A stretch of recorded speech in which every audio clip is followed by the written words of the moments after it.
Good morning, good afternoon, good evening, everyone. My name is Isabella Toborowski, and I'm a Senior Program Associate at the Wilson Center's Kennan Institute. Thank you all for joining us today for our conversation, Russia Without Memorial. In these especially difficult days, we want to continue with our commitment to programming on civil society in Russia. And today we'll be talking about the destruction of International Memorial, but we're also going to make our discussion broader than that. International Memorial was founded over 30 years ago as an NGO in order to document and preserve the memory of political repressions.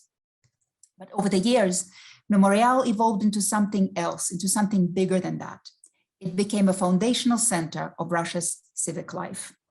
Memorial was the first civic organization in Russia to call Russia's actions in Ukraine in spring of 2014 an aggression, which is especially relevant today, and it is highly symbolic that the closure of Memorial is taking place against the background of this new war of Russia against Ukraine. So we're going to touch on a wide variety of topics because Russia without International Memorial is a very different country than the one with it. Before I introduce our speakers, a technical note. Today's event will be conducted in English and in Russian. We will be offering simultaneous interpretation. And if you need interpretation, take a look at your Zoom menu bar. You should see a globe there, and that will allow you to select the language you need. If you need English, select the English channel. And if you need Russian, select the Russian channel, and you will hear the relevant interpretation. Finally, as a reminder, you can stay up to date with our work through our Russia File and Focus Ukraine blogs and our podcasts, Kennan X and the Russia File. If you have questions in today's discussion, please use the Q&A feature in Zoom rather than raising your hand. We will be monitoring the Q&A throughout the event and we'll move to your questions following the initial discussion. So again, if you need interpretation, please select the globe and the language that you will need on the Zoom bar. So let me begin by introducing our first speaker, our first participant today. Our first participant is Elena Zhemkova. In 1987, Elena Zhemkova co-founded the Memorial Historical Educational and Human Rights Society. Since 1995, she has been its executive director. She supervises the Russian-German projects and coordinates the International Memorial's regional network, which includes more than 50 regional organizations from Belarus, Germany, Italy, Kazakhstan, Latvia, Russia, and Ukraine. Her main academic interests include the history of political repressions and a comparative analysis of the Nazi and Soviet repression mechanisms. Elena, прошу вас.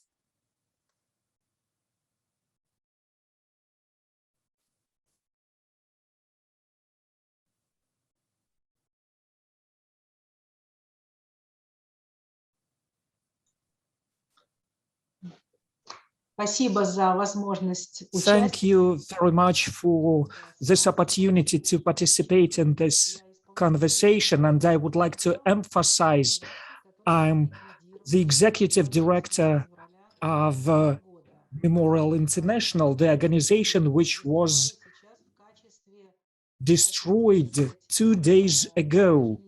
And right now, I'm not here as a director, but as a member of the liquidation committee, a commission which is supposed to destroy Memorial. So I must say these words according to the law. I have to say that so that you understand that I'm not here representing Memorial International either as a director or as a founder, co-founder, or a member. I had to make this introduction because this organization does not exist anymore. And what ensues logically is that, yes, all right, this form, this company, Memorial International, has been destroyed, has been liquidated, but the cause of this organization,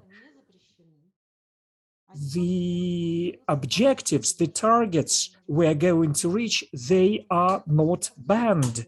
They remain, strange as it may sound, they remain a part of the official policy.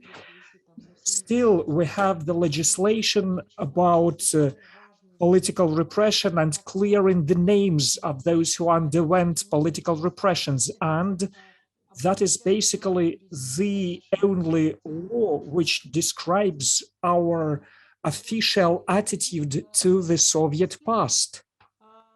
And in this sense, although our organization has been destroyed, there is no more Memorial International, but our work in searching for relatives, searching for people who died during the repressions, this work is continuing and is going to continue. And there are other organizations under the Memorial umbrella that remain both in the Russian Federation and, what is even more important, they are present in other countries. Memorial International, yes, we did have our headquarters here, and we initiated very important projects here, but Memorial International is a network of civic initiatives in different countries, and the work done by the Memorial in Italy, in Germany, in the Czech Republic, and in Ukraine and in Russia, this work had been very important, and it is not going to disappear. I think it is a very important thing to understand what's going to happen further. Of course, it is very important to think what's going to happen to the heritage of Memorial International. This society, this organization had existed for 3 decades and left quite a significant heritage. But as I've said, it is very important to understand that the archives, the collections accumulated by Memorial International are distributed throughout different organizations. They are kept in different companies, and they had been kept by Memorial International, but now they are transferred back to the other organizations, and these organizations will have to keep these collections. That's going to be very difficult, but we should understand why a decade ago we asked for help with our collections of documents, because those documents required significant resources. They required specific ambience conditions for keeping them intact. We had to have professionals capable of keeping those documents safe and in good conditions. And our first task 35 years ago, which was at the very beginning of our organization, even before we thought of properly organizing our work, our first initial thought was it should never happen again. We thought not only about erecting monuments. Of course, it is necessary to erect monuments, but we think that we should prevent such events in the future, and we think that it is possible to prevent such events if we have open libraries. And right now we see how many things are happening again. So it's not enough to have open libraries, but it's necessary to keep and preserve such documents. And that is why this work to keep our documents, keep them safe and keep them open and accessible, that requires a lot of professionals. And that is why 10 years ago we asked for help. And that's what our work was. We managed to create good storing conditions for those documents, and we managed to hire professionals who were capable of keeping those documents safe. And right now, other organizations in Moscow, well, they won't have to start everything from scratch. No, we are not thrown back to square one. Why it is like that? It is like that because a lot of documents have been digitized, and it made us much closer to keeping it safe and to keeping it as a part of a world heritage. Forgive me for high-flown words over here. And of course, there is a lot of work yet to be done. But even right now, a lot of documents from those collections are open and accessible. You can see a lot of memoirs, published, unpublished, but all of them have been put into the open access, and there is a lot of work to be done, and unfortunately not a lot has been translated into English yet, and so it's not a part of the World Heritage yet, but we could do it online. We can translate these memoirs online, and a lot of people from different countries can participate in this process. So when we speak about the heritage of Memorial International, it has not gone away, it has been kept. And of course, this work was initiated in Moscow, in Russia, and this work had been conducted by people living here in Moscow, in Russia, but it does not belong to us only. It's our common heritage. The heritage of the memorial, I do not even know how to call it. It's kind of a network of different memorials from different countries, including Memorial Russia. This is an acting entity, so we have a common heritage here, and we should keep on working in this direction, and we should zero in on making it the world heritage, making these documents accessible to the whole world. In this case, unfortunately, here in Russia, in the country I live in, here we have to drink from the cup of shame, and we'll have to try and explain whether we managed to do everything we could. And when we study the experience of Germany, it may be of help to us. How can we be responsible for the crimes committed? To what extent can we blame ourselves? Have we done everything we could? So these things seemed pretty abstract to us, but right now they have become very concrete for us. And our work is to keep these collections of memories.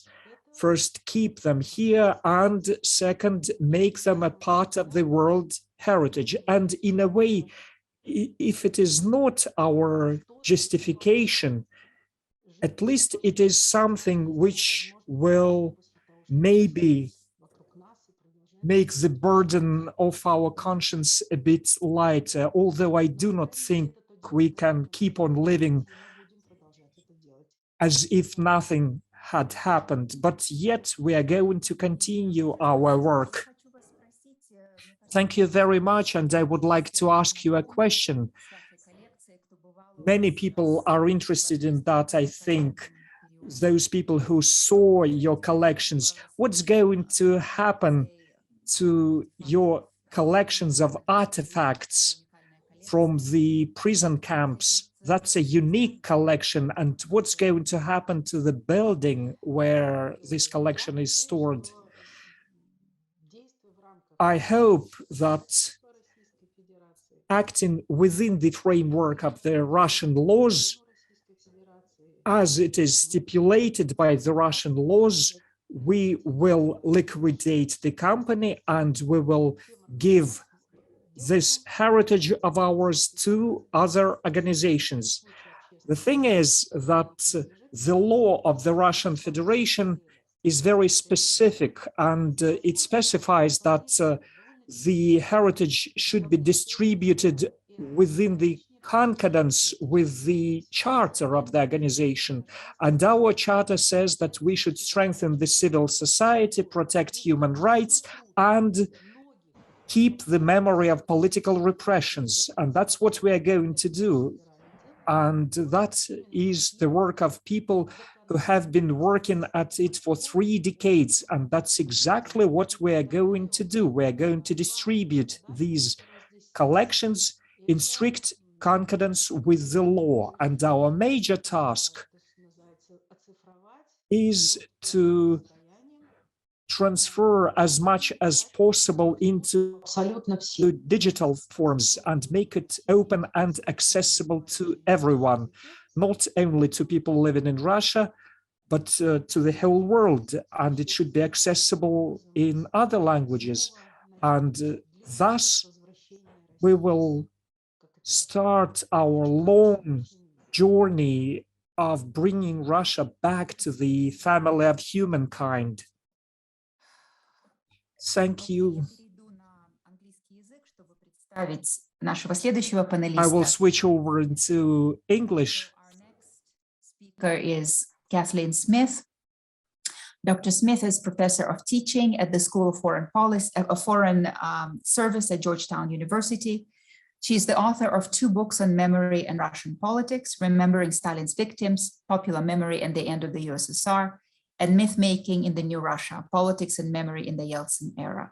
Most recently, she published Moscow 1956, A Silent Spring, a social and political history of a turning point year in Russia. Kelly, I wanted to ask you, how do you look at what's happening with Memorial as an American scholar, as someone who has worked with the organization closely?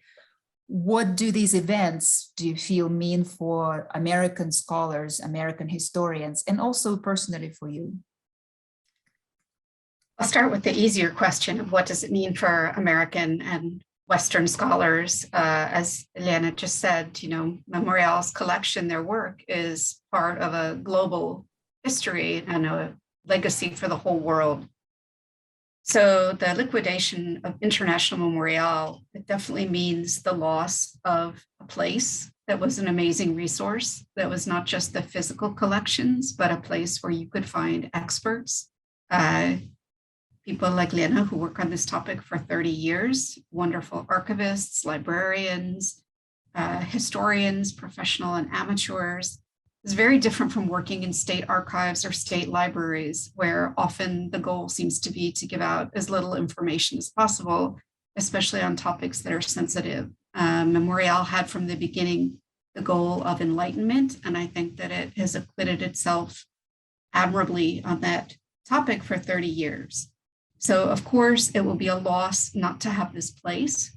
But as Elena said, this organization is very complex. There are grassroots branches. There will be online materials. And most importantly, the people that make up Memorial, they still exist. They are still open people who I'm sure will be helpful to their colleagues.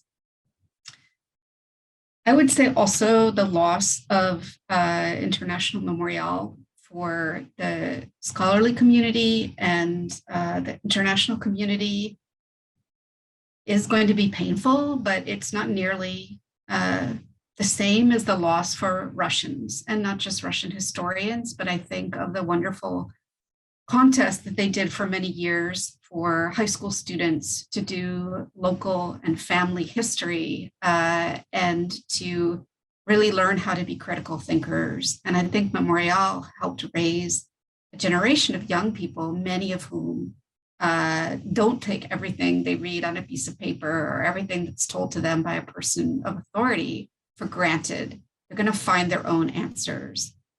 And so if it becomes harder to access Memorial and the lessons of Memorial, of course, that's a blow. But I'm kind of an optimist on that front. I think, if anything, this whole terrible process of liquidating Memorial has attracted the attention of a younger generation who have their own interests and might have not been as connected to Memorial's works before.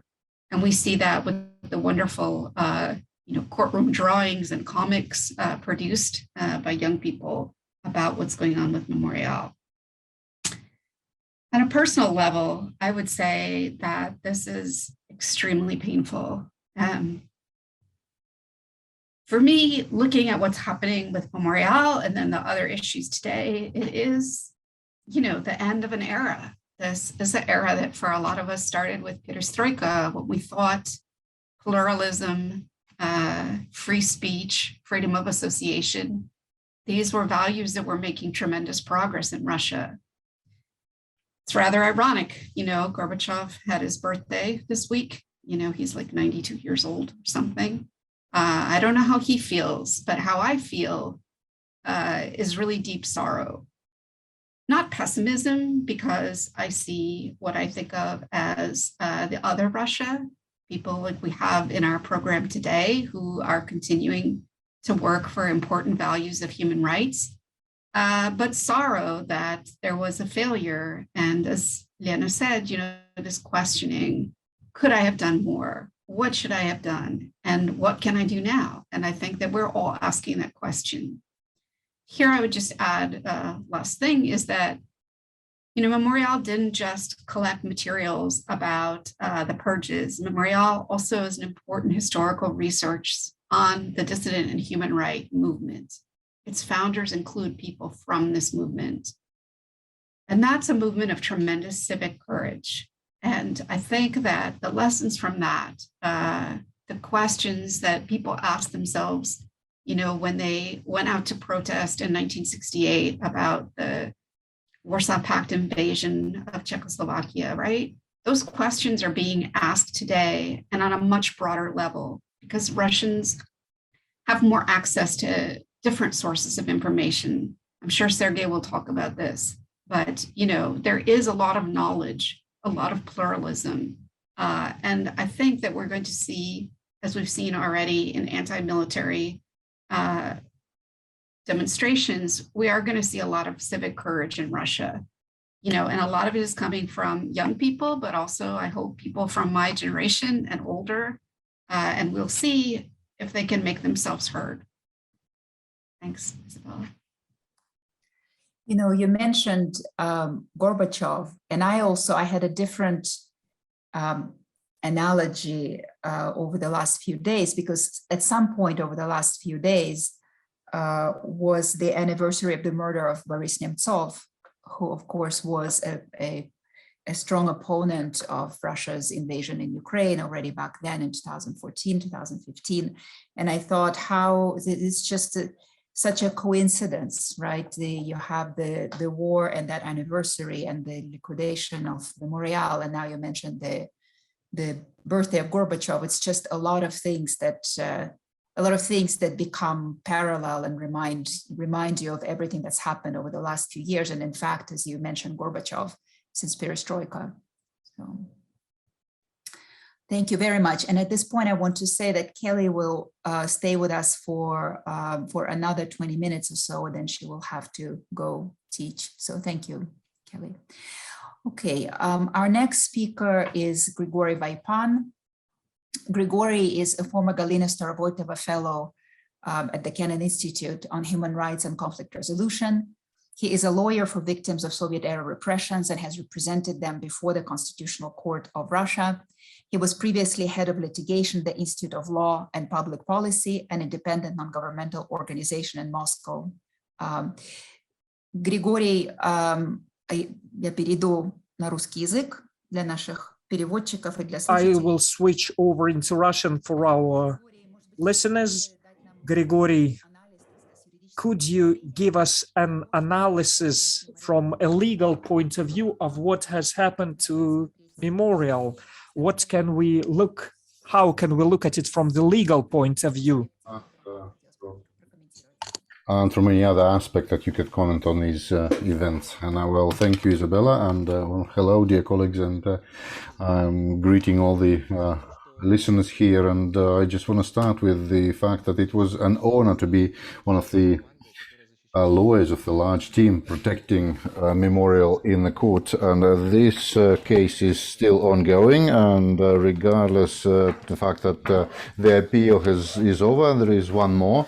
Over here there's a presidium of the Supreme Court where we will be appealing the process. So this legal process has not finished yet, and I would love to tell you about two things. I'm going to tell you what legally why Memorial was liquidated. Why it is important for the business of Memorial to understand what's happening in Russia and the real motives of the liquidation of Memorial that we've learned in the court from the prosecution, from the actual prosecutors. And the question number one, the statement one: Memorial has been liquidated exclusively for violating the law of foreign agents. That's from 2012. It's actually in force, and there's various limitations and encumbrances on independent organization of the civil society. And the Memorial case was the first case in Russia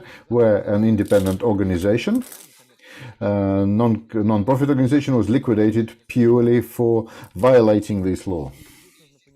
And here you have to understand that the whole range of international institutions, including 5 committees of the UN committees, they've decided that this law on foreign agents does not actually correspond to the international law, the treaties that Russia signed. And by the example of the Memorial, repressions against Russian civil society has moved on to this new level, new stage, new step up. And then this was used as to stigmatize, the tool to stigmatize, to put a tag on somebody, and where the organization has to actually put a tick there in a box: I'm an agent of a foreign state. Various encumbrances. You had to go through various checks and audits, and initially this was just to make the work of the organization more difficult and discredit them in the eyes of society. And now we can see that the authorities just started liquidating a direct destruction of the of this organization, and this is based on it is actually not legal. The actual law is illegal. The Memorial, there were formal violations, the marking of the material, the organization not always mentioned on their products on the website, and resources stated that this is the organization, is the function of a foreign agent here. So I'm not going to mention all the details. It just, there will be enough to say that Memorial always try to actually comply with the law, regardless of the fact that this law does not actually in any way follow international laws. So it caused no harm to anyone, and the prosecution could not fail to explain in all the court case that what was the harm from the activities of Memorial as an organization. Who was this? Then they were talking about the proportionality of the measures of liquidation. So on the one hand, on the one side of the scale, we have these 10 cases of the 10,000s of pages that they administer on the internet when the authorities they didn't find the markings there. Then we have the 30 years of work of Memorials, and many people that were held by Memorial, and the authorities they were taking it out of the court case. So this is not what we're discussing in court, but the essence of the case. The organization for 30 years has been helping people. Now it is being just simply destroyed. So this is the first statement, and the second one is that, and I think that this is most likely that the success of the legal team that was protecting Memorial, the authorities, the prosecution, they actually show their real face, and at the end of the sitting there were real motives were actually said out loud, and there was discussion. Alexei Jafarov, there was a prosecution, there was one of the key figures in the prosecution. This is extremism and terrorism. He is supervising that, and I want to point out this is liquidation of Memorial. There were people who essentially they have to fight extremism and terrorism. So essentially the independent civil society organizations, they equal to the terrorism. So from this prosecutor, we've heard that Memorial falsifies history. Memorial creates a false image of the Soviet Union as terrorist state. So this is I quote these words. So this is probably not a direct quote, but this is very, very close to what was said. So this is just virtually a direct quote. And well, really, so there was this colossal contrast, these formal claims and charges, violations of markings of a foreign agent, and then the essence of the process. It is not the actual but the memorial gets in the way of the state of building the monopoly on Russian history, and then gets in the way when it talks about the alternative points of view of what was happening in Russia in the 20th century, in the beginning of the 21st, and also, this is very, very important, and what came to be seen in the court. So these political processes that's happening in Russia, now it is practically impossible to actually win these kinds of cases, but it is you have to.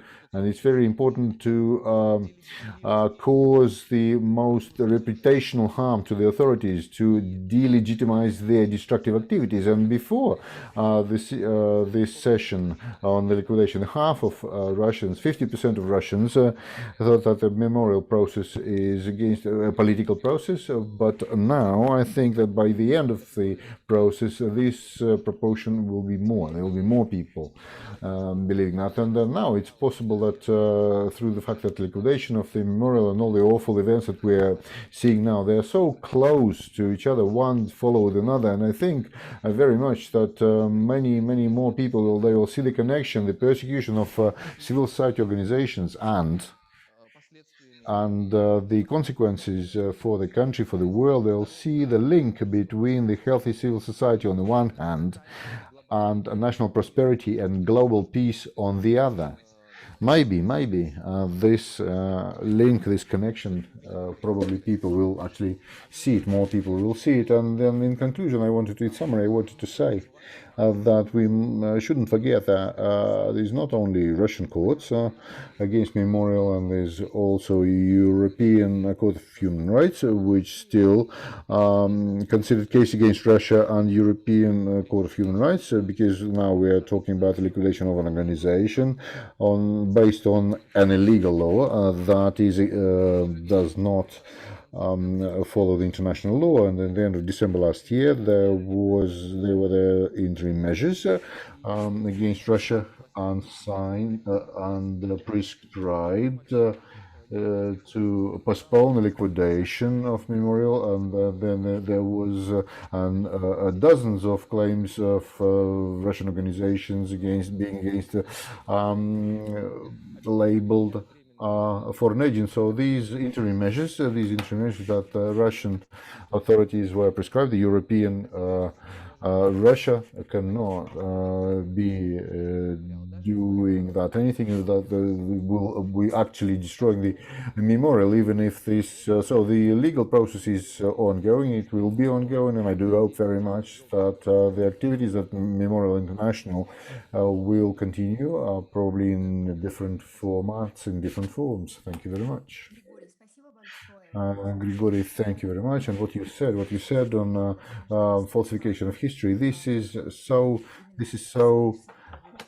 actually at the moment it is so important, because as we all know very well, the declaration when the war was declared, and Putin, there was a historical points were mentioned, and this is where the falsification of history that is. And here I have a question that I want to ask you, and maybe it's Kelly.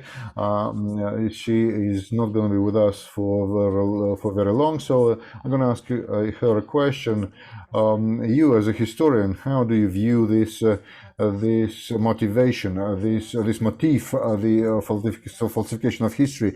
The state destroys the organization, that is falsifies history. So the American ear, this should sound just totally mad. What's a falsification of history? What's that? But first, to make sure we have no falsifications, I will admit that I am not a historian, I'm a political scientist, but maybe a political scientist is a better person to answer this question, because we're really talking about the political use of history, or as I like to think of it, the weaponization of narratives. So historians always are gathering facts and making interpretations. But they're trained to do it. They know how to do it in a way that in theory is objective. But when it comes to politicians, right, they're much more selective about what historical events and facts they choose and weaving them into a narrative.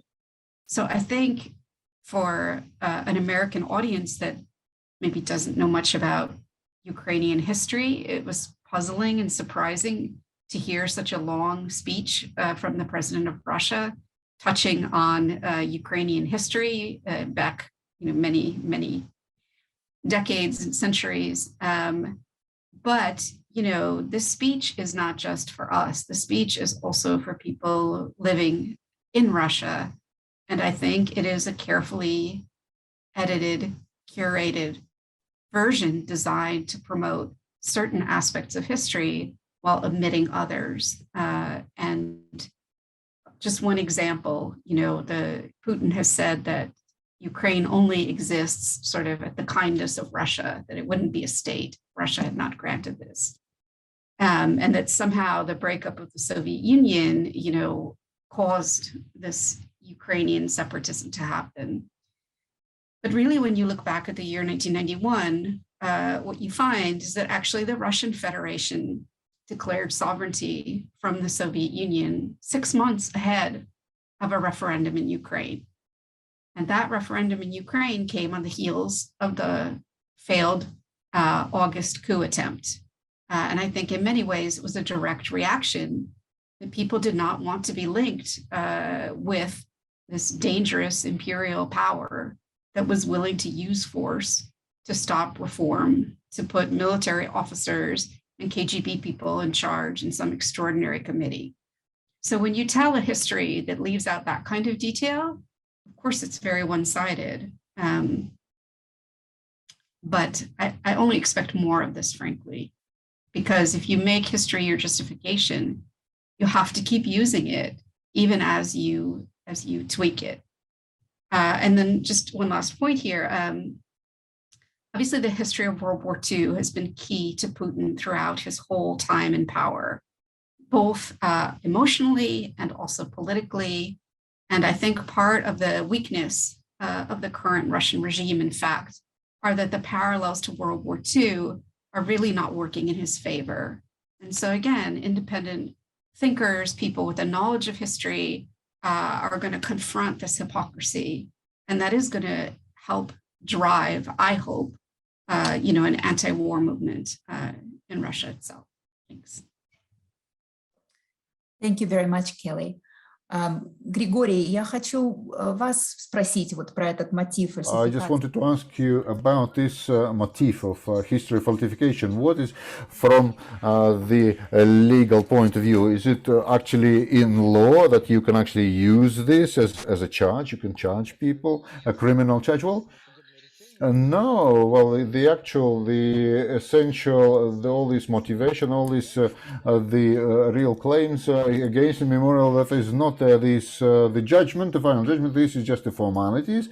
The lack of markings in the Instagram, it has not been said by 2017. It actually said there, and we've paid the fines, and it actually said that. So it's formally actually liquidated for these little violations of the lack of tags, and so it doesn't mean to say that history falsification, it doesn't mean to say that they're meaningless from the point of view of Russian law today, because we saw in 2020 there were changes in the Russian constitution, and there there are words that the state protects historical truth, and the state Например, умаление подвига народа. will not let the valiant deeds protecting the motherland of the people to disappear. So these formulations added into the constitutions, then actually they were perceived as we can see, quite that is well substantiated. This was an attempt of the state to cement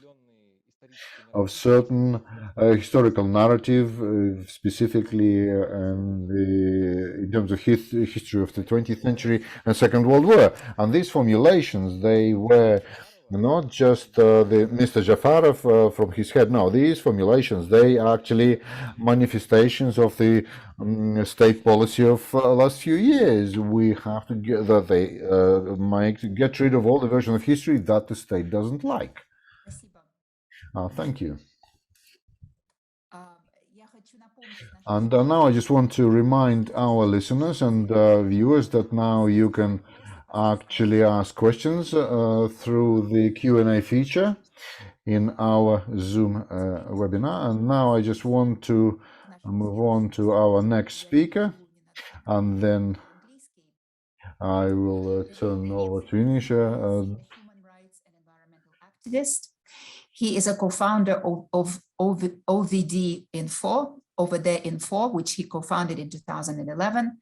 It's an independent human rights media project aimed at monitoring persecution for exercise of the right to freedom of assembly and other basic political rights in Russia. Даниил, переключаясь на русский, я хотела бы вот как бы в этом. So, Daniel, and at this point of our discussion, I just wanted to broaden our discussion and, so to say, to remember the human rights activities of Memorial and how would this decision will impact on Over There Info, and then, well, let's start from that and then go on from there. Well, thank you very much. And really, there are two court cases, there are two suit files, Memorial International, and there is the Human Rights Center of Memorial, which works on the issues of contemporary times, and the Human Rights Center was and still is our key partner, and from 2014 we've been working in this partnership, and we started a large-scale campaign on submitting claims to the European Court of Human Rights on mass violations of rights, the freedom of assembly, and this is probably 1,000 of cases where they were communicated by the court,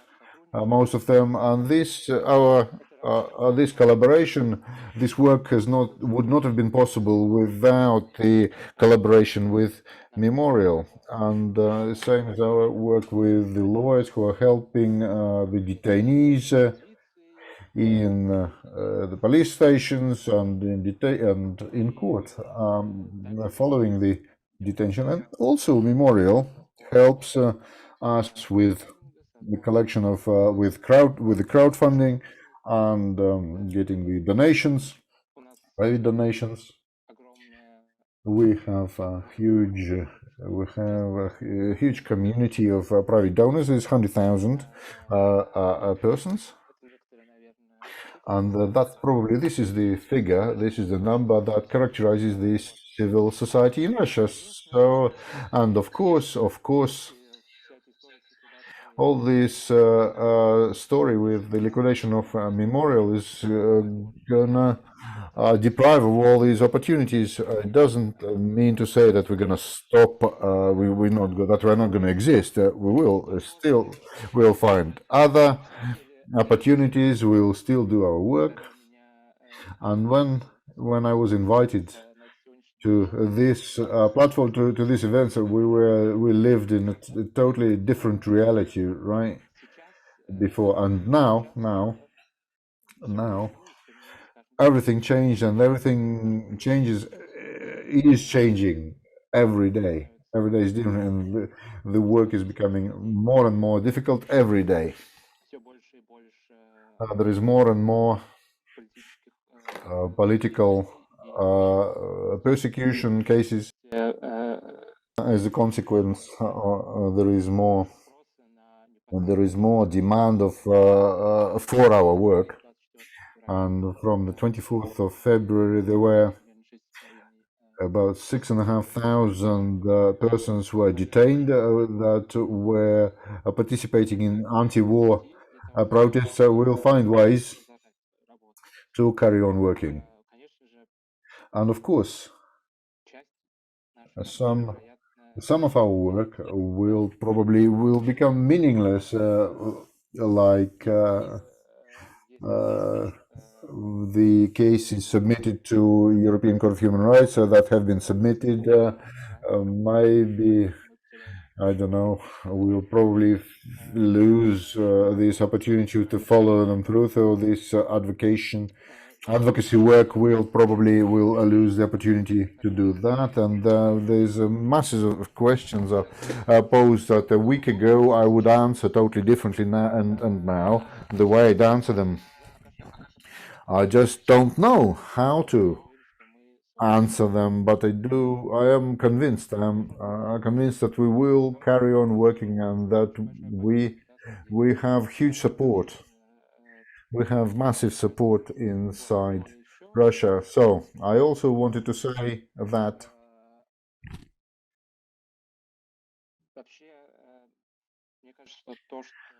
I think that what was happening last year, and the end of last year, what it ended with, these were these court cases against the memorial organizations and memorial,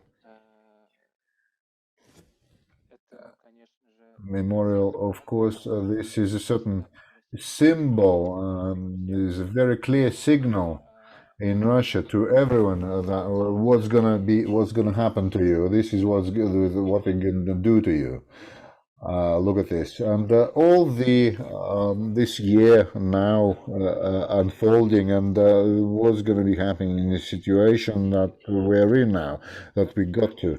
And I think this is happening not for the first time. In 2013-14, there was the Crimea annexation. The situation was very similar.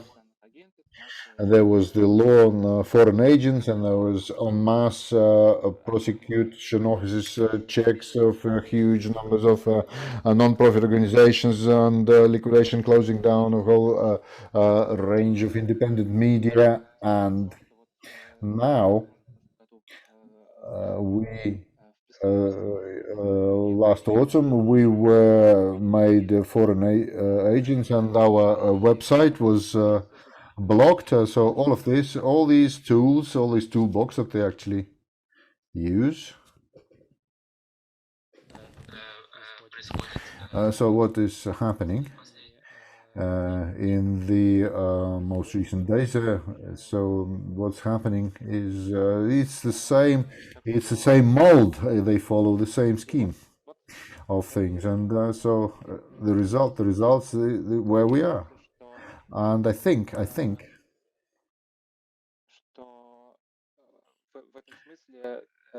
that in this sense, all of this process, the process memorial, that is a certain Rubicon, which is exactly where we are. We are where we are today. Thank you. Сейчас мне бы хотелось обратиться к Сергею Пархоменко. Thank you very much, Daniil. And right now I will pass the floor to Sergei Parkhomenko. I will introduce him in English. Sergei Parkhomenko is a Russian journalist, publisher, founder of several projects aimed at developing civic activism and promoting liberal values in Russia. Since 2003, he has been presenting Sut Sabытий, Crux of the Matter, on Radio Echo of Moscow, which I'm sure we will talk about now. A weekly program making sense of the events of the past week.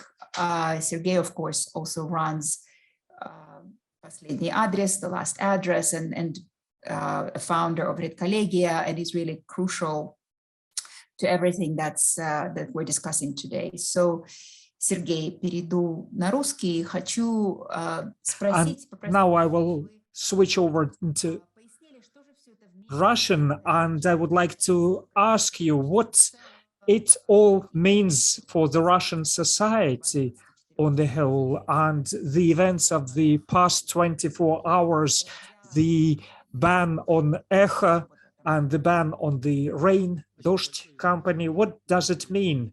Thank you very much, Isabella, and I'm happy to greet all the participants here at the site of the Kennan Institute.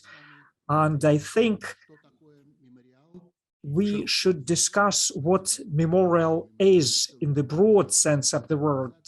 This is a conglomerate, a complex network of different organizations connected and sometimes connected only with their world outlook. There is no democratic but centralized government, as Lenin would have called it. It's a cloud, it's a network in the very modern sense of this word. So we should discuss what memorial is beyond the work they have been doing, beyond the scope of what we recollect immediately. Many participants here may think that memorial is about studying history, is about searching through the archives, and they wipe the dust off the old cases. But no, this is not the case. Making collections and conducting research are, of course, very important tasks for memorial, but Daniil, for example, participates in this conversation, and he doesn't seem to be connected anyhow with archival research, but it is about protection of human rights. And it's not only about archives and past history. No, it's also about the human rights violations right here, right now. And Memorial played a key role in Chechnya, in the Northern Caucasus, in all those tragic processes of working with hostages.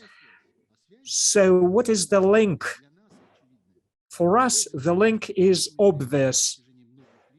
The link is in the fact that Memorial for many years has been the center of civic life in Russia.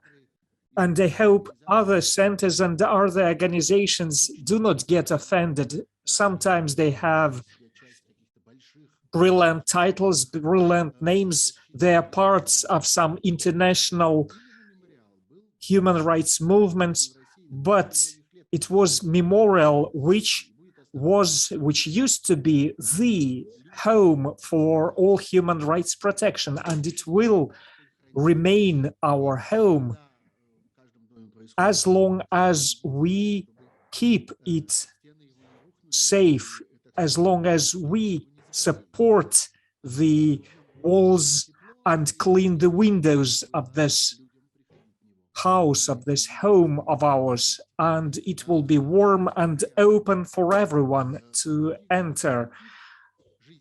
Around you, a lot of things have been happening, and a lot of things have been happening in Memorial, and we had civil rights activists and we had researchers, and you conducted a lot of different projects and initiated lots of projects, and many people used to come to Memorial first, and I was such a guy when we started the Last Address project. It was connected with political repressions, but even if it had not been connected with political repressions, I would have come to Memorial and asked for their advice. So we should look at the liquidation of Memorial within this context, through this perspective. It's not only fight against our collective historical memory. It's not only one more step on this terrible road towards falsification of history, and this step is made by our authorities. The authorities are trying to create some historical anti-reality, and their efforts are aimed not only at what is happening right now and what's going to happen in the future, but we see how they try to change our past, and we see how the war in Ukraine is based on the foundation of different interpretations of history, misinterpretations of history, and some crazy abuse of historical events which took place in our past. And for us, it is quite symbolic that on behalf of the Russian Federation, the talks, the very first attempt to conduct the talks and to find some exit from this terrible military conflict, but the Russian delegation was headed by Mr. Medinsky, and he was one of those who stated that there is no history, there is no objective history, there is only our perspective, our view of history, and he created it into a doctrine that here is the history we need, and the Russian president and other authorities joined in, and they created this special command which destroyed the objective view of history for many years. And right now this person represents Russia, and he is one of those who started, well, maybe he did not start the war, he did not issue the orders, but the idea of this war was initiated by people like him. And in this sense, the link between history and some archival research with what we are having right now, we can see it very clearly. There is nothing as practical as a good theory, so there is nothing as relevant as understanding of history. It is the case for Russia right now. That's how a lot of political events in Russia are initiated. So this attempt to liquidate Memorial is a part of a huge plan, and that plan includes a lot of different things, and it was initiated in the mid-2012 when the Russian authorities were scared to death by the popular movements which took place in 2012. And that's when the laws about foreign agents were accepted, and the legislation about freedom of assembly was changed, and the freedom of the press was encroached upon. And the authorities were very determined in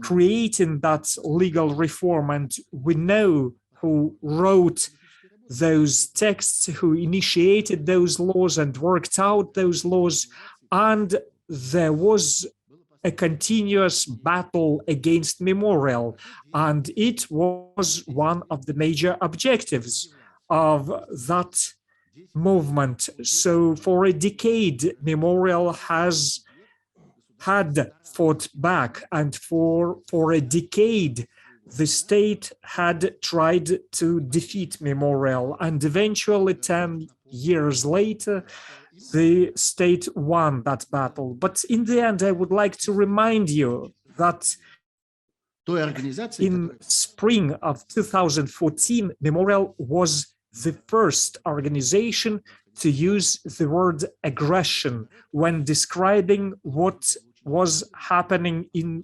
Ukraine. That was very unexpected. That was very sudden. Very few people understood that at the moment. Very few people actually said that aloud, and they reminded all of us of the UN Security Council resolutions and the UN definitions of aggression. And here are the signs of aggression, and what was happening then is defined as aggression. And it happened 8 years ago in 2014. And that's exactly why Memorial is being liquidated now. As Ray Bradbury spoke about the butterfly effect, many million years ago, a time traveler stepped on the butterfly, and the whole history of our planet went a different way. So I do not remember how long that text was, but that was the text issued by the Memorial 8 years ago. They said it is an aggression, and the authorities heard that, and the machinery started working against them. And that is what I would like to remind you of. Thank you very much, Sergey. And I would like to go over to some questions we received. And I will start with the question of Catherine Fitzpatrick. Yelena, I think it's to you or to Daniil, to Grigory. Is there a danger that some members of Memorial will be held responsible for their work? Will they be charged, even especially if they work from their flats, from their apartments? Well, just as Daniil said, 7 days ago, I would have answered differently, but now, right now, my answer is broader than Memorial itself. It's not a matter of Memorial only. Right now, every person who is openly using words or actions and disagrees with the authorities, this person can be charged and can be persecuted. And there is this meeting of the State Duma, and they are thinking of martial law. I haven't checked whether it was fake news or not, so Grigory is much more qualified about that. He can check it very soon. Whether it is true or not, he can check it on different portals. But if it is true, then there will be laws that stipulate this martial law, and basically any person can be persecuted who violates this martial law, and there can be, for example, a curfew. So we're moving very fast into a different reality. But even if we do not have this martial law, even if there are separate deputies of the Duma, speaking of that, anyway, we are in a different reality right now, and I would not single out Memorial as a separate group. Right now, all people who speak openly, who act openly, who express their disagreement with the authorities, who write public texts, who leave governmental institutions, who stop working for the government, all these people may be the victims of some repressions. That's how I see it. Maybe my colleagues see it differently. Grigory, Daniil, would you like to add anything? I would agree entirely. I can only add that when the case of the two memorials was considered in court, that was the last year, and there was one process against Memorial International and the other against the Memorial Human Rights Protection Center. And they, at that process, they spoke not only about the foreign agent laws, but also the prosecutor's office had their claims about the list of political prisoners created by Memorial. And what we saw, that the verdict of the court did not include a single word about the list of political prisoners. So the judge, Mr. Kazakov, was silent, diplomatically silent about those accusations. It is obvious that it was difficult, it was dangerous. He saw it as dangerous to object against that, but he could not support those accusations. And we felt some hope that the further activity of people connected with Memorial will be allowed, will be possible, because in the Russian law there is this borderline between liquidation of an organization and liquidation of organization as a terrorist or as an extremist organization. And that is how the prosecutor's office defined the activity of creating the list of political prisoners. For example, the Iegova witnesses are considered to be an extremist organization in Russia, and the inclusion of them into the list of political prisoners was seen as an act of extremism. But there was a positive moment which demonstrated that even within the state authorities, different people can have different attitudes. Even the judge of the Moscow court did not follow up the line of the persecution. But I think these distinctions are more of academic interest. We can analyze that, but we cannot do anything from the legal point of view. And our prognostic functions as lawyers has atrophied entirely. Right now, it's just impossible to make any forecasts. Thank you very much, Grigory. Daniil. Yes, thank you. I agree entirely with Yelena that we have come to some completely different reality. I do not know whether on the 4th of March they will be considering that martial law. Yes, it may happen. But by way of an example, I can tell you about this law which was initiated in the State Duma, and they think about 15 years in prison for distributing fake news about the Russian army. But bearing in mind the reality we live in, which is very much like the novels of George Orwell, Этим можно назвать вообще все, что угодно, да? You can call anything fake news. We used to have the memorial.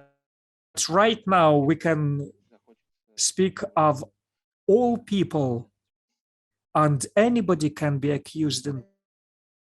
Thank you, Daniil. I read from. I will read that in Russian. In English. Human rights arm of Memorial been able to continue its work to help the people in Russia detained over the last week? Have other groups filled in the gap? A question for Yelena Zhemkova or others. And she emphasizes that she is speaking specifically of people detained in connection with opposition to the war in Ukraine.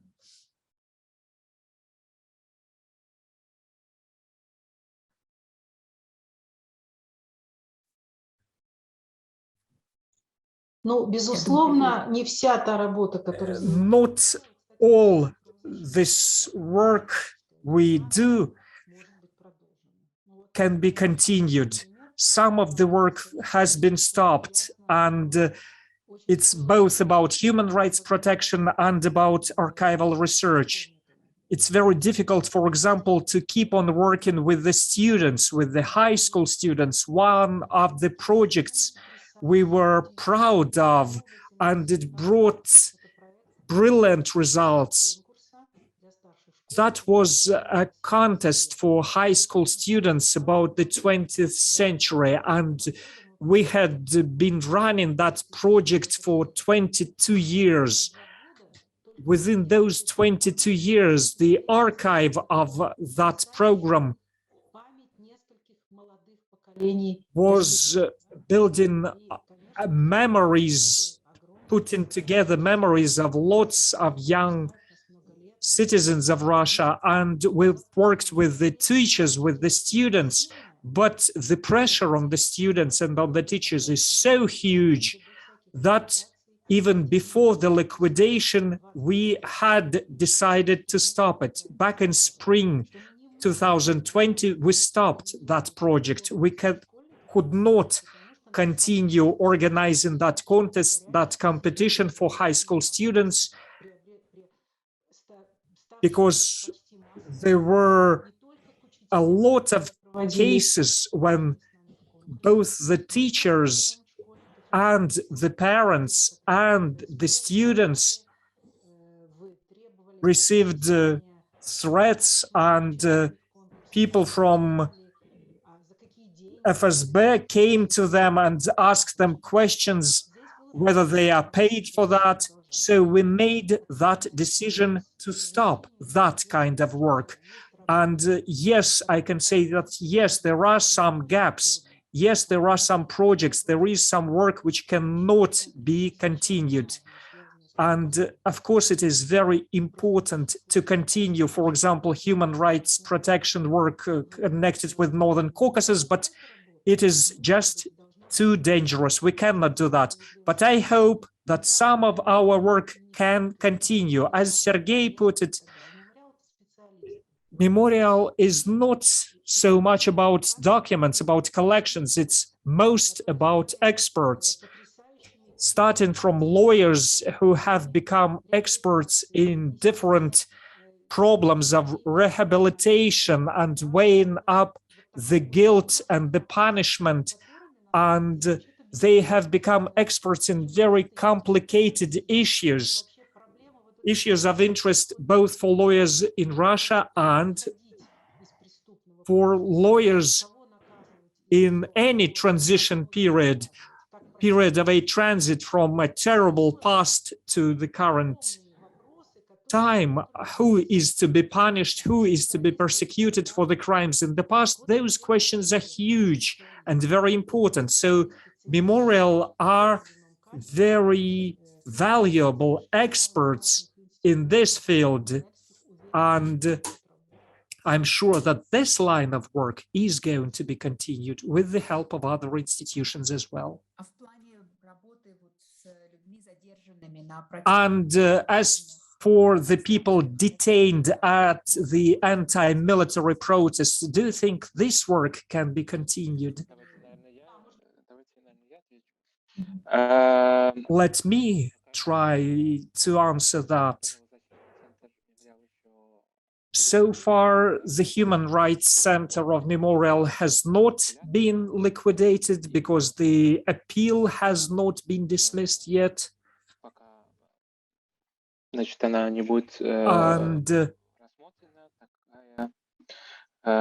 up until that moment, the Human Rights Center of Memorial is working at helping those people and protecting their rights.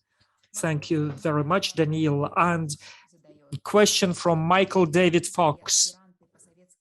How can historians, how can postgrads dealing with Russian history, how can they help? And sometimes some colleagues abroad try to go away from cooperation and affiliation with the Russian universities, but it will lead to an increased isolation. What do you think about that? And anybody can try and answer this question. Знаете, мне кажется, что I think that right now the times are so terrible. We live in such a terrible time, at such a terrible point of a chain reaction when everything is breaking down. We could not have imagined that the whole world, not one country, but the whole world, which survived the catastrophic events of the Second World War and the First World War, and as the result of this war, we created the international norms, and that was the response to the crimes of the 20th century. How could we possibly have imagined that these norms start collapsing, and how the relations which had lasted for decades, how they can start collapsing? So this is the point where we should start thinking, what can we do against this collapse? And I understand that the American universities stop cooperating with the Russian universities. Yes, I can understand that. But at the same time, we should think of some forms, some ways of new cooperation. New cooperation, because cooperation and collaboration in science, in scholarship, in education, we cannot simply stop it. It would not be good if young people in Russia become completely isolated and won't be able to receive anything but for propaganda, if they have no alternative to propaganda. I cannot offer anything. I love offering practical solutions, but right now I do not have any practical solutions for you, but I'm absolutely sure that we should think about how to connect with each other rather than break up with each other. If I may, I will try to answer the second part of the question, where at the moment the universities break cooperation and stop affiliating with the Russian universities, and it will result in more isolation. This is a very timely question and a very relevant question, because right now the situation has been developing very fast. By way of an example, I can tell you that yesterday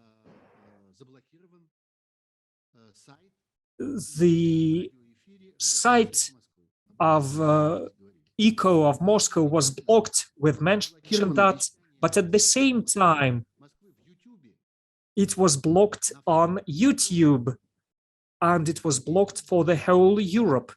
And it was not done by Putin or by his ministers. No, it was done by the administration of YouTube. It was their own initiative.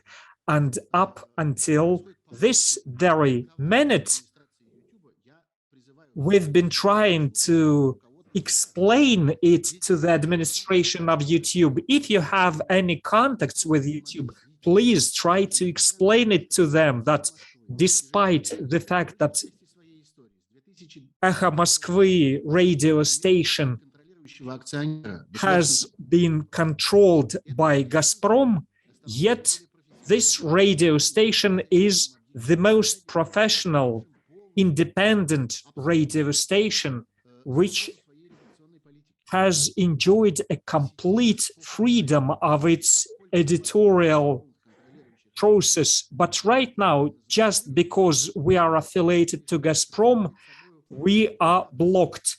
That's an absurd decision. It's not simply absurd. It's funny stupidity, but we are not laughing somehow.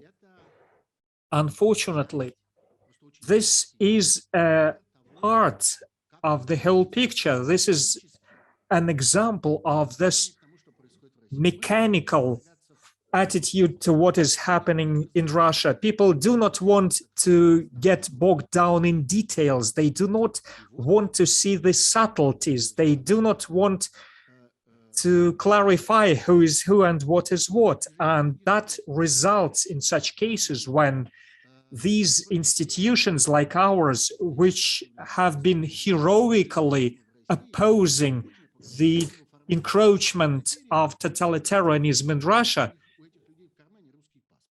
right now they are being persecuted just because they have a Russian passport. I understand that this is war.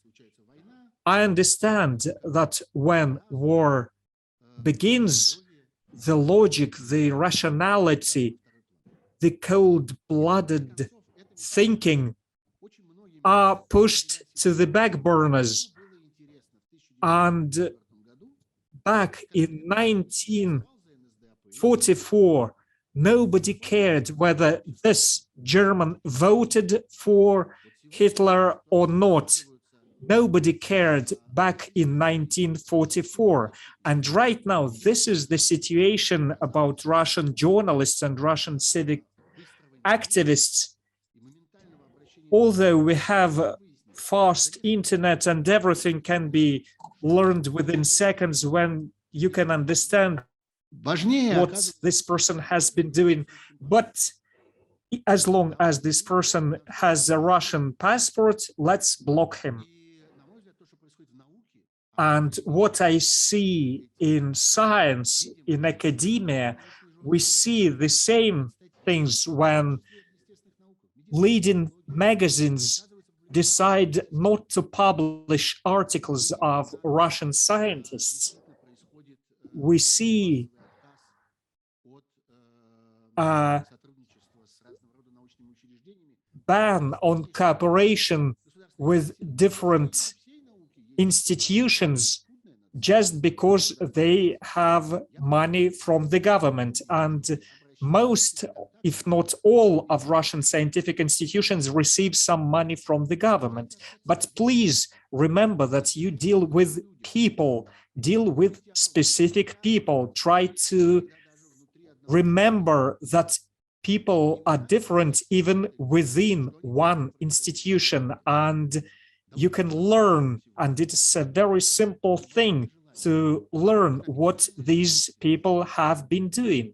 So you should take this responsibility. And yes, it is difficult, and it is more difficult rather than total ban on everything and everybody Russian. Unfortunately, I see that it is not fortuitous that you have asked this question, and I thank you for this question. But unfortunately, the situation has been deteriorating. Things are getting worse. Thank you.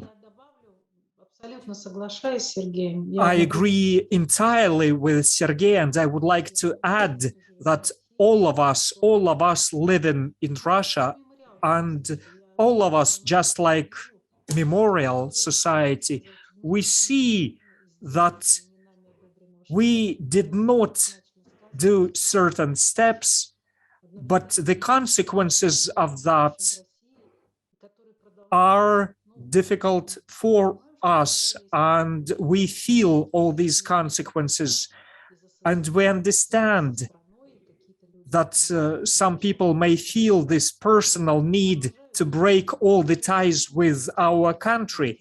But here, there are lots of people who keep on working, keep on doing the good things. And you should understand, and we should understand, that this is what we have to pay for our country. And the example of Germany is very relevant for us. So we will have to pay for a long time, and it will be a very hard process for us. Thank you, Елена. One more question from Jennifer Brush, ambassador of OSCE in Moldova. I will read that in English. Она пишет о том, что one of the speakers noted the glorification of World War II and the heroes and martyrs associated with the Great Patriotic War. Do the speakers think there remains a high public tolerance for Russian casualties during this invasion of Ukraine? Is it possible for significant Russian casualties to influence Russian public opinion? И я бы хотела Я готов ответить на этот вопрос тоже, но, может быть, я буду не первым. I may not be the first to answer this question, but I also would like to answer this question. I would like to add to this question, сделать его более конкретным. maybe to make it more specific, because as far as I understand it, О погибших. the information about killed in action and about people imprisoned, is there a lot of information, or this information does not appear in Russia? Well, there is a lot of information. The information is accessible, and anybody willing can access this information. And within the last 30-35 years, there have been lots of monographs, lots of books where you can study the history of Stalin's times, killed in action, missing in action, prisoners of war, lots of figures and numbers about the losses. Of course, historical information is not absolutely precise, but a lot is known and it is accessible. Everybody can have access to this information. But the other part of the question, this price of victory, this is a problem of gradual replacement when we talk about war, and we do not keep on talking about the price of victory, how much blood and suffering, how much death we had to receive this victory. All this price conversation, all this number of casualties is replaced with glorification of victory. And it's not fortuitous that Memorial tried to emphasize that during the jubilees of victory, and we received a lot of essays from high school students. Usually it was 2,000 essays. That year we had 3,000 essays, and we published the book, which was called The Price of Victory. And even then, back in 2005, this documentary book, it was a compilation of essays written by high school students about the prisoners of war, about the killed in action, and we have overcome the terrible war, and we have overcome the terrible consequences of war. Back then in 2005, this conversation about the price of victory was not mainstream anymore. It was sort of pushed aside. And right now, people tend to discuss victory, the glory of victory, and people do not even use the internet to see the exact number of victims. And this information is accessible, but you should have a desire to access this information. Thank you. Sergey, you wanted to add something to the second part of the question about the victims of the present war, what we know about the killed in action and about prisoners of war. Yes, thank you very much. And that is Елена a абсолютно terrible and acute issue. Yelena is absolutely right. Information is accessible. You just have to have the desire to access this information. But the Russian authorities are vehemently opposing the access to this information and the distribution of this information. And the fate of these victims, what's going to happen to those victims, this information was the last pretext to make the decision about blocking the Dozhd radio station and the Echo Moskvy station. Right now, 2 more publications have been banned. The Village has been banned, and it was very professional but very light thing. They discussed some light issues. It was not concentrated, not focused on politics, but even they started writing about victims, and immediately they were closed. And the other, Taiga Info, which is very important for Siberia and very successful, very influential, independent and provincial publication, and it was banned for the same very reason.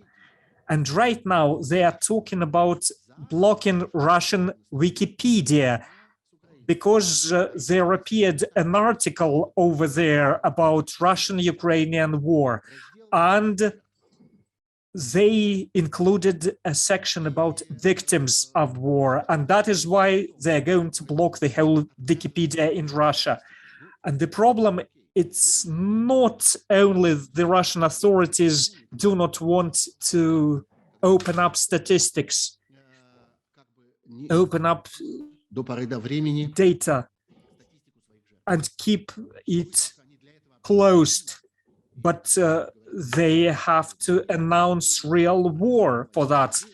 They should speak about the military laws, martial law. No, in Russia right now, it is prohibited to pronounce, to actually say the word war or the word aggression. We cannot openly say that. You will be banned for that. You will be blocked for that, or you can even have legal persecution for that. But the thing is that it is also a beginning of the whole process. And during this process, the victims themselves will be completely deprived of any help and support of the Russian state. I hope there are no children present over here. We have lots of stories that the corpses of Russian soldiers are lying around along Ukrainian roads, and they are consumed by the predators. And the church does not say anything about that, does not commit any religious ceremonies.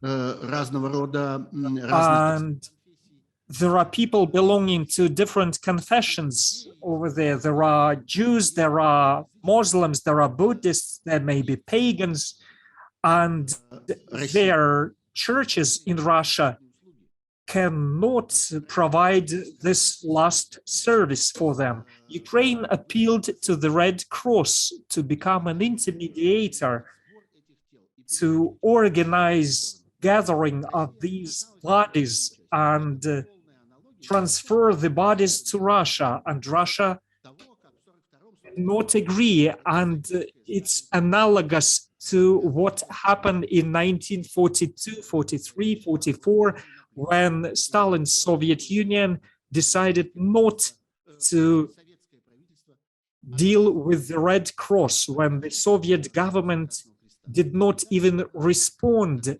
to the Red Cross about the issues of humanitarian aid. They did not respond at all, or they wrote letters, and I saw those letters.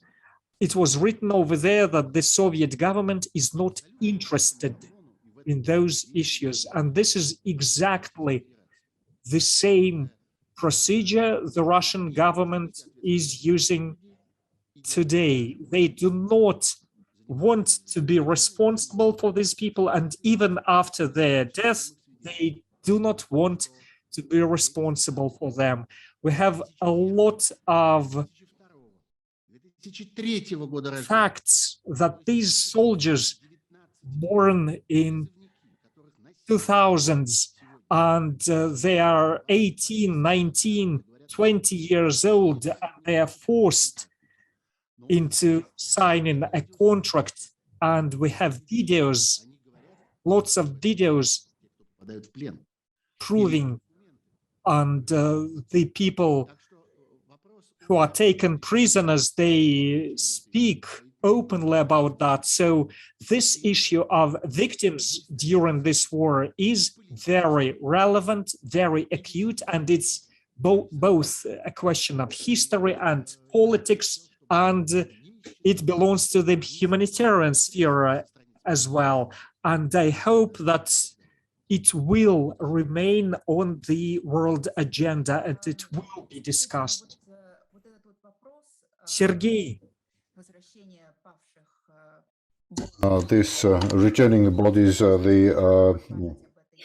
people killed there, these different from different wars, like for example from Afghanistan, and the veterans, they were singing songs about their friends who were coming in the zinc boxes, the Chechnya mothers and their sons. So does it impact the public opinion somehow? The issue here, the question was that is there any chance, any probability, how probable it is it that this information will be widely available, broadly available? And the second question is, can it impact the public opinion? And if so, then how? Yeah, of course it will impact the Russian opinion of the public if the Russian public learns about it. All the efforts of the Russian authorities are aimed at stopping this flow of information, these blockages and these threats against journalists. So this is what we're talking about.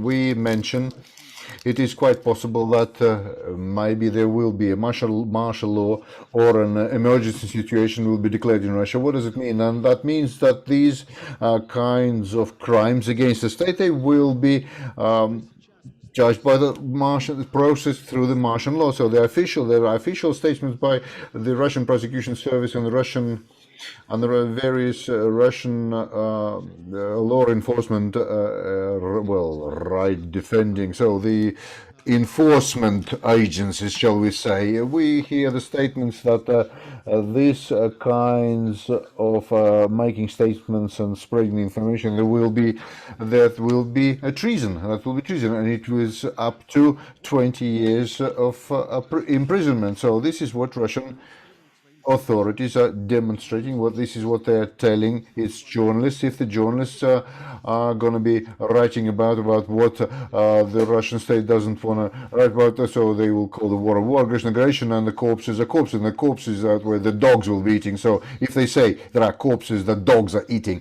and that's what they are, for that in Russia, there will be 20 years of in custodial sentences. We will be seeing examples very soon, I'm quite sure. And so some of my colleagues surely will drink from this chalice. So that would be so important, unbelievably, if people know. But it will be trickling. This information will trickle, so people who did not get their children back. So where did the children go? They've gone. They're missing.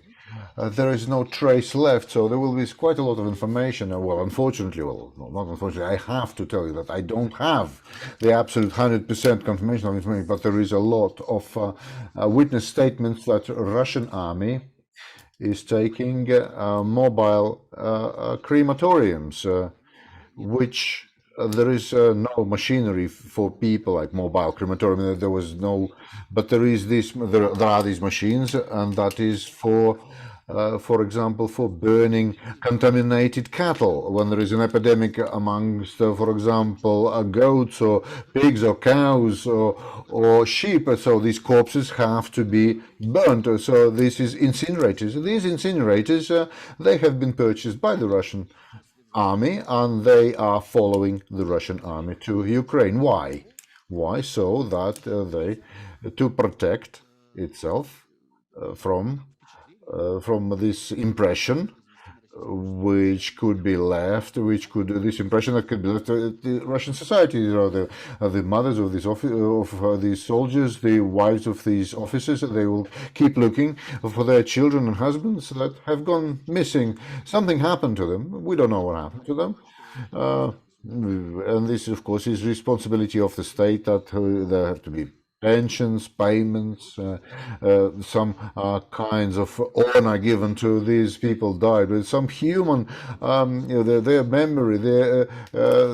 We remember 2014, 2015. We still remember when the Russian state they were fighting the war against information of the graves. There were no mobile crematoriums, mobile incinerators. These bodies did come back to Russia in Rostov-on-Don. There was a huge, you can see it from space, this graveyard. You can see on Google Maps, and there's this huge, massive graveyard. They don't know why, and it is covered with God knows whose graves. And there is this in the Kursk region.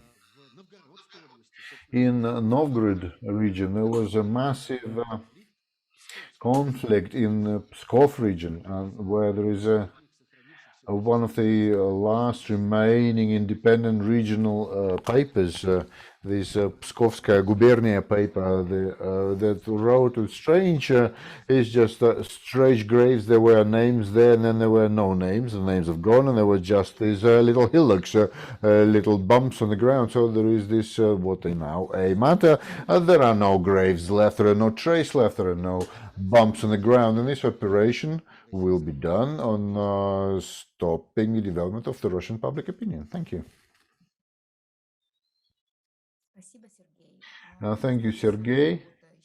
I don't know if you have anything else to add, anybody?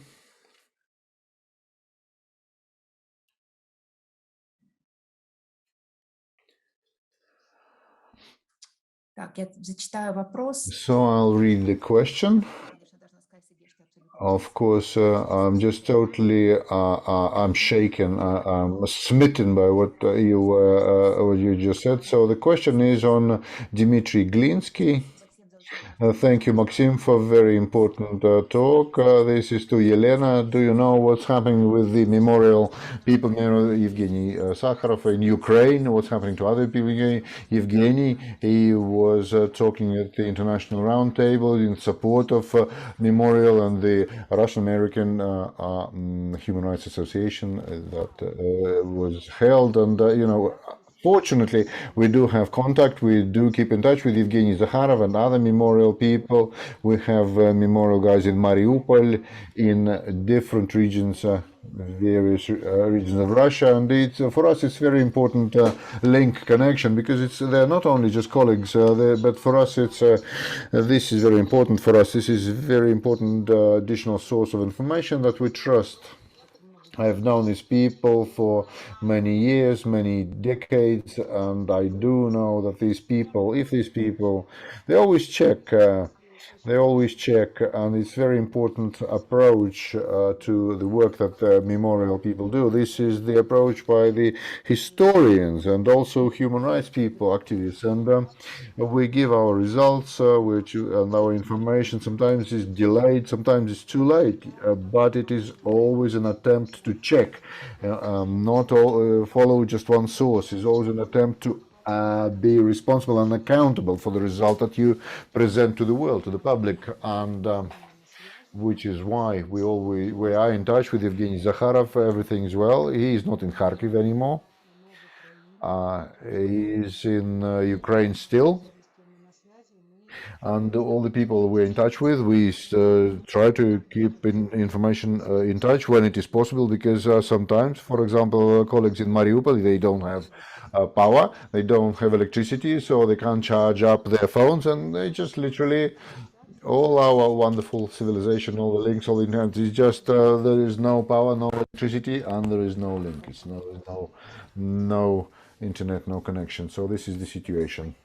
Thank you, Lena. And I think that's possibly at this we're gonna stop the discussion. And I just wanted to, if you have something, just in summary, if you want to make a statement, to say something, you want to leave our viewers with maybe a wish to many people that are from the American viewers here, American participants, what they can do, how they can help, and maybe what you would like us to understand from this conversation. Maybe just the last few phrases from each one of you. Sergey. Well, thank you. I just wanted to just come back to the thought that I've started to express to a certain extent in this conversation. I just wanted to call upon everybody to distinguish, to see the particulars and to distinguish faces and understand that people are different. And their role in the events of last few decades is 2 decades now. While this totalitarian regime in Russia exists, it's different, and their work, in some cases, was to the glory of this regime, and some were in the attempts of protecting the human rights, the freedom, and these people, you have to distinguish these people, you have to see these people. Yes, we do understand war is war and wartime is wartime, and the responsibility, accountability of the entire nation that made this war possible, of course, it exists. And nevertheless, today, journalists in Russia, human rights specialists, researchers in Russia, IT specialists in Russia that a lot depends on, they support the communication networks, and they here I just want to thank Daniel Benison and colleagues who have established not just an organization, a volunteer project over the info, but also the machine that processes tons of information at a huge speed to help colossal numbers of people. This machine that still works today.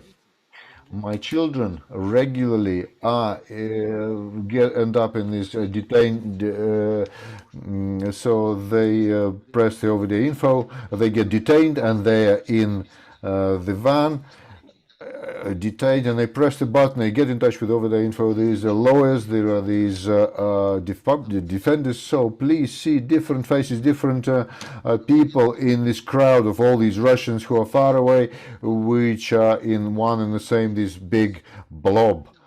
And this is very important to distinguish. It's very important to have a certain fairness for these people, but also for us to have a chance for this at some point to change, that the progress will happen at some point, that we will see the sunrise after this night time. Thank you. Thank you, Sergey. Elena, Grigory, Daniel. I'll say just a very kind of general thing, which I'll voice, but in this awful situation in which we're in now, they're very important. We always, and without change, and many years ago, we always said, human rights have no borders, and memory has no borders. So this is more than one country. This is the business of people in different countries. This is our common business. I only can repeat, no memory, neither memory nor human rights have borders. We all have to do it. For many years we've said it was not clear, and not always people shared this history. Yesterday, directly connected to human rights today. These two things are connected, and not seeing this connection and not learning these lessons, that is very dangerous. And today we see it very clearly.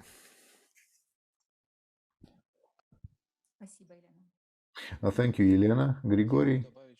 Well, I just wanted to add here, just to continue what Elena Borisovna said, that Memorial, the history of Memorial and the fight against Memorial shows us that very clearly the connection between the Russian history and Russian modernity. And the process against Memorial, when it started, we showed this connection. It was very, very illustrative when we were just juxtaposing these two cases against the Memorial International, the issues of historical memories, and working with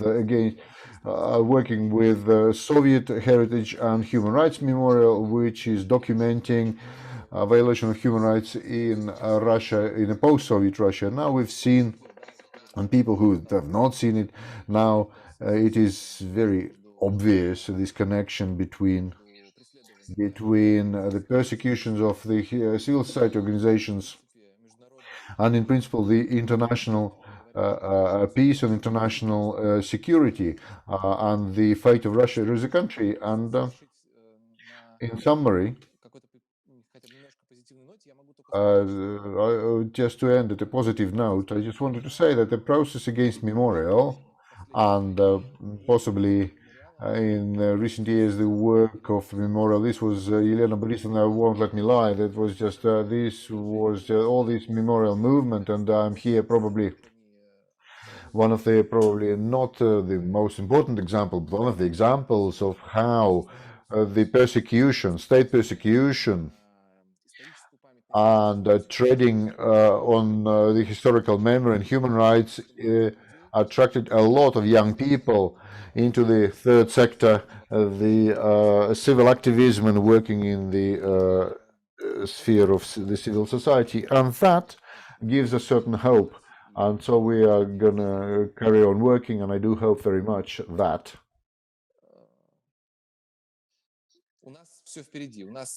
everything is ahead of us, not just our generations, but our country. We have a future.